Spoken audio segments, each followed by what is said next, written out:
लालच इंसान के अंदर चुपचाप पनपने वाला एक ऐसा रोग है जो धीरे धीरे उसकी सोच, रिश्ते और आत्मा को निगल जाता है। यह पहले छोटे सपनों की शक्ल में आता है, फिर जिंदगी पर हावी हो जाता है। इंसान जब तक समझ पाता है, बहुत कुछ खो चुका होता है। सूरतपुर गांव में 4 दोस्त रहते थे।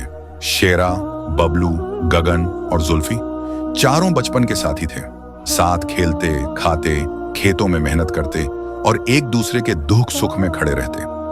गांव में इनकी दोस्ती मिसाल थी। एक दिन गर्मी की दोपहर में चारों दोस्त खेत से लौटते हुए नदी किनारे आराम करने लगे। वहां सूखी रेत में उन्हें लकड़ी का एक पुराना संदूक दिखाई दिया। उत्सुकता में उन्होंने उसे खोला और उनकी आंखें चौंधी आ गईं। अंदर सोने के सिक्के, चांदी की चूड़ियां और कीमती पत्थर भरे थे। ऐसा खजाना उन्होंने कभी सपने में भी नहीं देखा था। सबने मिलकर खजाने को वहीं पास की झाड़ियों में छुपा दिया और कसम खाई कि जब तक कोई पक्का फैसला न हो जाए, कोई भी एक सिक्का नहीं उठाएगा। पर रात होते होते शेरा के मन में खजाने की चमक उतर आई थी। उसने नींद में करवटें लीं और आखिरकार चुपके से उठा और कुछ सिक्के निकाल कर ले गया। अगले दिन वो शहर गया और सिक्के बेचकर नए कपड़े, जूते और घड़ी खरीद लाया। गांव लौटते वक्त उसके चेहरे पर नया घमंड था। बबलू, गगन और जुल्फी उसकी इस अचानक की गई शान पर हैरान रह गए। पूछने पर शेरा ने झूठ कहा कि उसे शहर में नौकरी मिल गई है। कुछ ही दिनों में सच्चाई सामने आ गई जब गांव के एक आदमी ने शेरा को शहर में सिक्के बेचते देखा। बाकी दोस्तों को बहुत ठेस पहुंची। अब दोस्ती में दरार पड़ चुकी थी। अगले दिन बबलू ने भी खजाने से हिस्सा उठाया और गगन और जुल्फी पीछे रह गए।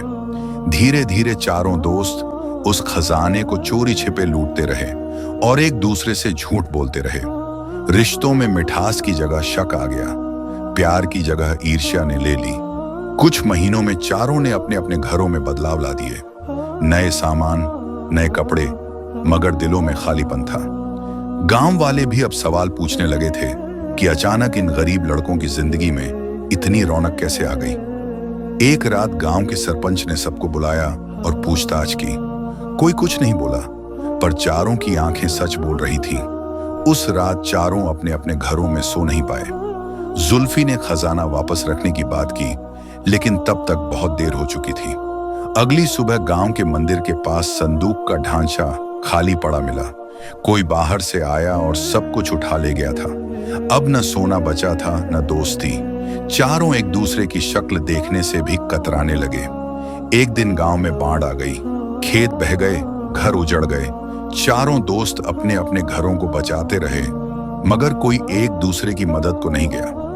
वो जो साथ रहते थे, अब एक दूसरे के दुश्मन जैसे हो गए थे। लालच ने जो आग लगाई थी, अब वो राख बनकर चारों की जिंदगी पर गिर रही थी। कुछ सालों बाद जब सब कुछ शांत हुआ, तब चारों की हालत पहले से भी बदतर हो चुकी थी।